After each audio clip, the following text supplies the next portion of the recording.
How important is the design of game icons? The visual indicators of the titles available to launch from our console's dashboards. A number of Switch owners are very particular about the colorful squares that show up on the home screens.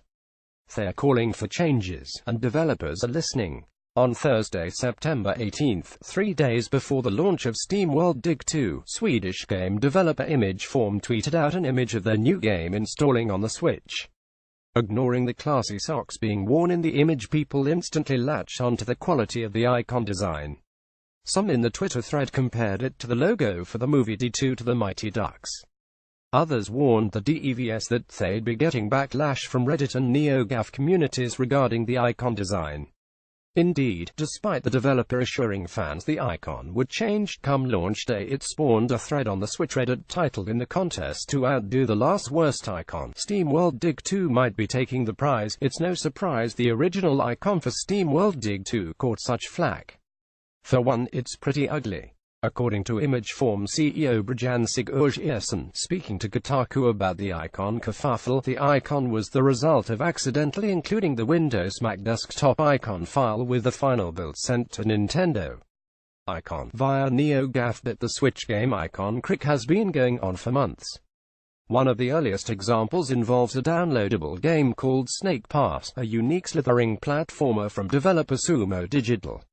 When Sumo Digital's Snake Pass launched in March, it had a relatively standard icon, featuring some art from the game and a logo.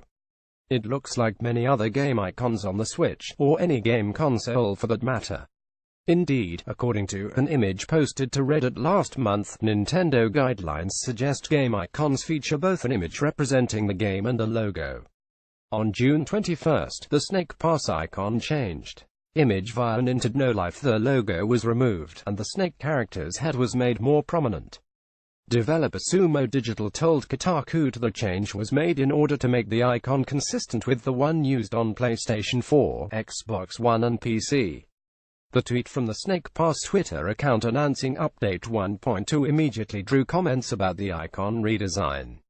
One particular comment seemed to strike at the heart of the criticism. "Seriously, you guys need to change the icon back. I don't want my Switch home screen looking like the bargain bin of mobile F2P free-to-play games." It's a common conceit among Switch game icon critics. An icon without a logo looks like something you'd find on iTunes or Google Play, where space is limited and logos are too small to read. Clash of Clans maker Supercell has had tremendous success with icons that are little more than angry faces, and other mobile developers have followed suit. But the Switch isn't lacking in-game icon space. Of the current major game consoles, the Switch game icons are the largest, taking up a substantial amount of screen real estate. Is a giant head the best use of that space, or is it, as NeoGAF user Nietiao puts it in an oft-referenced thread regarding Snake Pass icon change, cheap and tacky, like a pop-up ad for those cheap shovelware games I have to X out whenever I use Adload. One of the more divisive no-logo icons is Sonic Mania, with many Reddit threads discussing its pros and cons.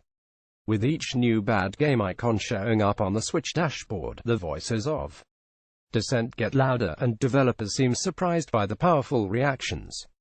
The reaction to the icon change has been interesting, and as this is our first self-published title, it's definitely a valid part of our learning experience, said a representative of Snake Pass developer Sumo Digital in a statement to Kotaku. It's also testament to the passion that players have for Nintendo and Switch that a detail-like icons are part of the overall gaming experience and connection they have with the handheld. The reaction from the team behind SteamWorld Dig 2 was a bit more animated.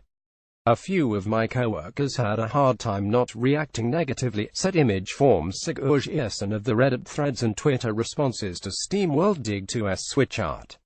And what were these people talking about? An icon? What about the game? A magnificent game that we just spent 15 months making. Talk about style over substance, which wasn't right either, because the style of the game was magnificent too. Furthering Imageform's frustration was the fact that the criticism began days before SteamWorld was to be released. The game wasn't even out yet when people started talking about it, so they couldn't really say bad icon. But hey, the game is great. They were in fact limited to just bad icon, said Sigurdsson. Sigurd Ersen's initial, self-admittedly sleep-deprived reaction was to script and film an over-the-top sardonic new icon announcement video, which he said would have been a lot of fun but akin to shooting mosquitoes with a bazooka.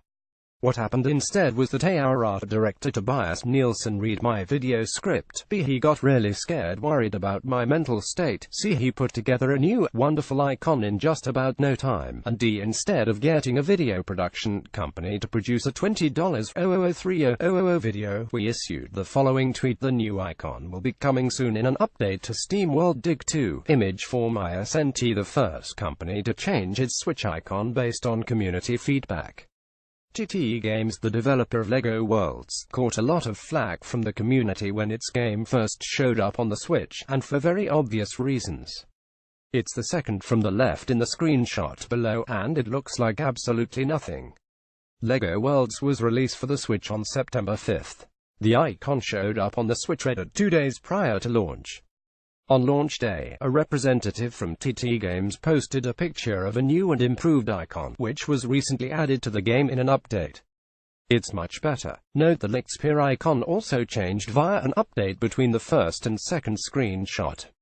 While it fits the style of the game, many Switch owners also did not appreciate the minimalist icon design for the recently released strategy adventure game Kingdom New Lands.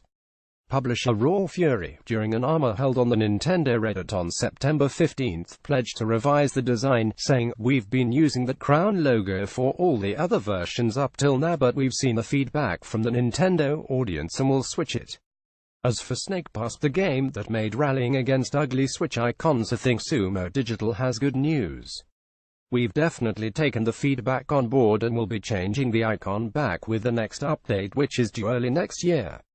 It'll mean the branding ISNT unified, but our focus is on our players and community, so we're okay with that."